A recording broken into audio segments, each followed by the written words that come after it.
Hi everyone, so today we are going to plant up the Spireas flower girl, and we are going to add some Heucheras, coral bells, lava lamp to the flower bed, and then we're going to add some more throughout the beds of the coral bells and maybe some Penstemons if I get time. So stay tuned to see the finished result and where I plant all these plants. Near the end of the video I'll show you what I've put in, and hopefully you will enjoy this video and watch it all the way through. Don't forget to like and subscribe and leave me some comments. The first thing I've done here is I've dug the 3 holes that I'm going to put the Spireas flower girl in. They're going to go right here, and I'm putting them in front of the roses because the roses will get quite tall, but I'm going to keep them pruned in this area. And the reason I'm putting them here is I want to give this area a shot of color in the fall. There's not a lot happening, a lot of green in here, and I think it'll look good with the silver. And then I'm going to combine it with some other stuff in this area to give it more of a pop. So I had to move my salvias right there. I had to move them out of here and over. So I put them right there, and I think they'll look good against the Annabelle hydrangeas in there. So I'm going to go and put these in. Now, these are Spireas flower girl. They're good in zones 3 to 9. They're good to -40. They like sun and shade. And of course, they're going to get a brilliant fall color on them, so they are stunning. So let's go ahead and put them in. I've already pre-dug here, as well as I've been doing a bit of weeding and stuff because the goat's weed is still coming back, and it's going to be a battle for a few years by the looks of it, but it's better than it was. Now you can see these are really pot bound, so I am ripping about 1 inch off the roots, taking it down just to free them up. And now you can see some of the white roots are coming loose. But something I often do when stuff is root bound is I'll tear it apart before I plant it. Alright, so you can see that they're in the ground now, and they look really good. I'm going to mound up a little bit more soil around them, but you can see the cerastium, the white snow in summer, how good it looks against that color. So now I'm going to come back with another layer in here, and I am going to go and put some of the Heucheras or coral bells in here. And once again, just to remind myself of the name, you can see them right here. They are gorgeous. Lava lamp. So I got these for $3. So I'm going to go and place a whole bunch along the edge here to complement this area. And as you can see, I'm going to put them right in front. And they are a bit taller, but I think that's okay because they'll blend in very nice along the edge. So I'll put a bunch in here. All right, so the Heuchera or coral bells lava lamp is in another zone 3 to 9 perennial. It does like some sun, and it'll do okay in shade. I've grown it in shade before, and I think it's a nice complement in here to get some red going in this border, especially with the cerastium or the white snow in summer. I think it'll be pretty. And then the Spireas, and then you have the Annabelles, and we have the rose bushes, and then finally the everbloom hydrangea in the corner, which I cut back harshly because it just looked like it needed a good cut back. So that's that bed, and it's looking really good.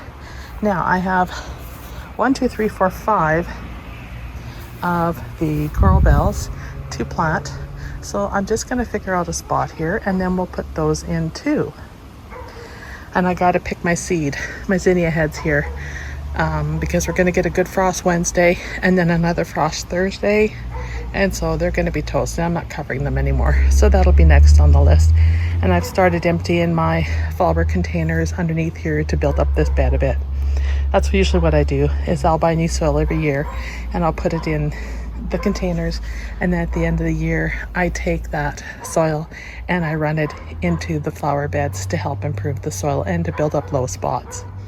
All right, so let's find a home for these. I don't want to put them all together. I could over here, but I want to spread the color out, the purple.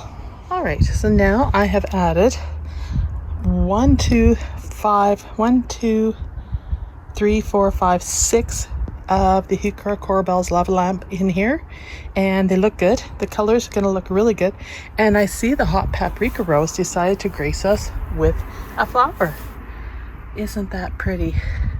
So there's still some life in this garden. In fact, I've seen a small little butterfly as well. But I'm definitely getting these plants in. That's my goal today, is to get these in. and to have a beautiful border with lots of color, including foliage, for next year. So you see, I have room over here to add some more stuff, and I have some room over here to add stuff. So I will be trying to figure out what I can put in here. I suspect I'm going to put some irises in here, and fill in these gaps with irises because they give a nice foliage and they're going to give a pop of color. So I'll be sharing that in another video when I do the iris plantings. I'm just waiting for them to arrive. I ordered some online and they should be here any day now. So I know one has arrived in the batch I got, but that's about it. So I ordered a whole bunch. So I'm going to fill this bed up with irises and make it look really, really pretty and full. And I did order some reblooming as well, you guys. So you can see the window boxes are doing great. They look really, really cute. And I suspect after Wednesday they will be done. So I'll have to do either something else with them for fall, or I will just call it quits on the window boxes because usually we get snow by Halloween. So you can see the clock that I'm dealing with for time. All right, so that's this bed done and it's wound up. These Penstemons that I have in here, which are called dark towers, I cannot put them in this bed. I kind of hope to, but they're too tall because they're going to be like 85 centimeters up. So that's pretty tall. So that's more of a back of the bed kind of border thing. So I'm going to find another home for them here shortly and move them to the back. These are the dark towers ones. So these are going to get about this high right in here. So pretty good height. So they should look good in front of the lemon jade rock and roll sedums. And they should add a really nice color back here. So I'm going to run them in a row, and then I'm allowing room here along here for tree lilies to add the final color in here and vines. So I've added some clematis already in here all along the edge here. So I'm going to add tree lilies all the way along in between the clematis or in front of the clematis to give it a really good effect. And then I'm probably going to do that over there along that side of the yard as well to bring in some consistency in the beds, which is something that I feel like I'm lacking. So I'm going to dig these in and then I'm going to show you how these look. I think the purple foliage of the dark tower with the pink flowers is going to look really, really pretty with the lemon jade. And with the phlox in here and that, it should reflect on those colors that are in this bed. And then the tree lilies I add in here, if the colors contrast to the purple, it should be really, really stunning.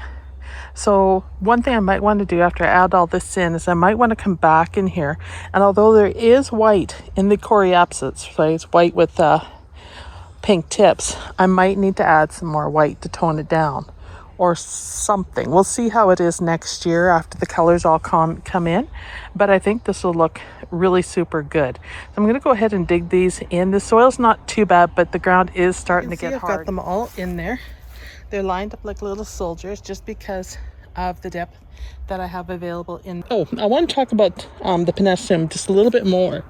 So it's dark towers, and I'm just going to show you. So it blooms midsummer. It's good to -40. It's zones 3 to 9, which most of the plants here I find that I buy in my climate are zones 3 to 9 or 3 to 8. So they're quite hardy. And they're going to get 84 to 91 centimeters high. So that's about waist height. You should keep them about 76 centimeters apart. I did not do that. I have put them tight together because I want to have a flurry of blooms in here. So I want them to be abundant and look like it's been there all along. So I have planted them much closer. They like well-drained soil, which is what they're going to get back here. And, you're supposed to water in your new plants, which is typical. We're all supposed to water in a new plant. But you can see from the picture that we're going to get some pink flowers, tubular flowers, that's going to come on these plants. And I think the pollinators, in particular, I think the hummingbirds will be quite drawn to them. So between that and the sedums, I think it'll be wonderful. Now, I haven't seen a lot of pollinators on the sedums yet that I put in. I don't know if they haven't found them or what the case is. Anyhow, that's it for today. I hope you enjoyed this video and you got to see the finished products of each bed as I did them. And I hope you're having a great day and the weather's being very kind to you.